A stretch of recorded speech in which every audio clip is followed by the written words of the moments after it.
Okay, you guys, I hope everyone liked the first video and was able to get something out of it. I am back with 4 more tips for whenever you are applying and whenever you are interviewing and maybe after you've gotten the job offer.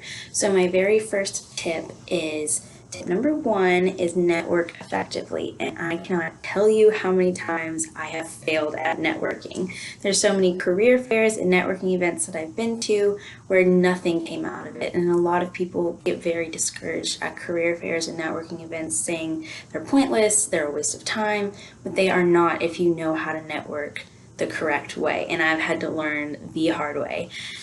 So I kind of kept with it, and I've learned a few things that have helped me network.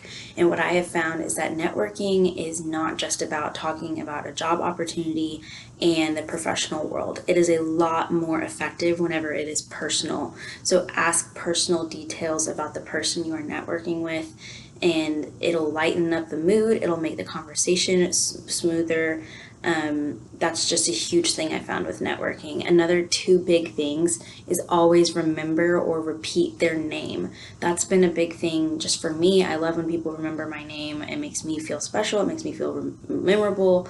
So I always repeat their name. Like after I shake their hand, I say, "It's nice to meet you," blank, after they say their name.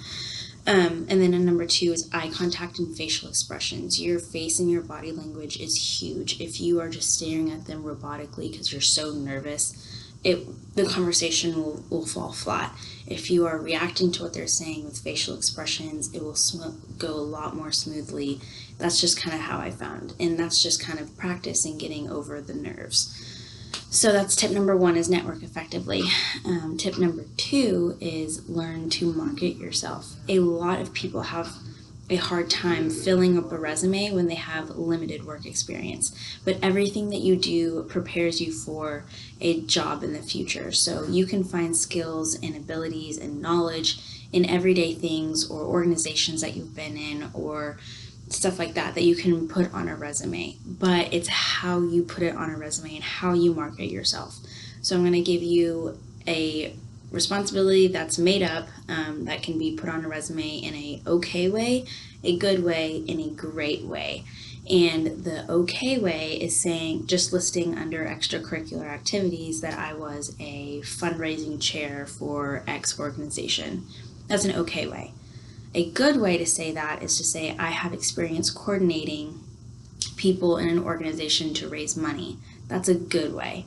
But a great way, and I got this tip from my father, is to quantify your results. So a great way to say that is say, I have experience coordinating 75 people in 3 different organizations to raise over $10,000 in less than 5 days or in 1 semester or something like that. That is a great way to say what you did, who you did it for, and what your results were. So that's a way better way to market yourself on your resume. So tip number 2 was learn to market yourself. So tip number 3 is interview effectively. And this has 2 parts, the preparation and the actual face-to-face interview. The preparation, a tip that I've always given to people and what I've always done when I was interviewing, ever since interviewing for internships, was I would print out the job description, and next to each job responsibility, I would write next to it something that I've done or something that I've experienced that is similar to that. That will get my mind rolling and have things in my head that correlate to that job responsibility, and I will prepare myself to answer those questions. But when it comes to the face-to-face interview, when you're actually interviewing, I was told by the company that I work for now, the best way to interview, in that what they prefer their interviewees to answer in is called the STAR method. And the STAR method it's an acronym for situation, task, action, result.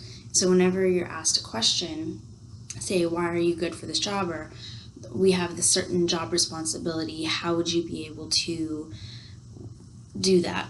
And how would you be able to do that effectively? And you would answer with, given a similar situation, you would give the task that you were given and the action that you took and the results that came out of that.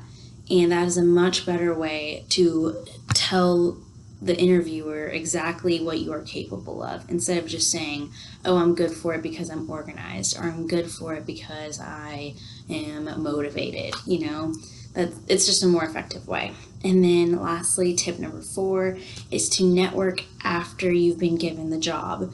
And this is huge because networking does not end once you get the job. Every day is a networking opportunity. Every day you could look at it as an interview for the next job, You always want to move forward and move up, and you want to build those relationships at your job. So networking every single day is huge. That's how I went from being an intern to getting a full-time offer, was networking and building those relationships and building that trust and showing them that I'm not just going to do the work well, but I'm going to be a good person that will fit into what you're looking for. So those are my 4 tips for when you are interviewing and applying and after you've gotten the job. So this was fun, and I hope that you guys get something out of it.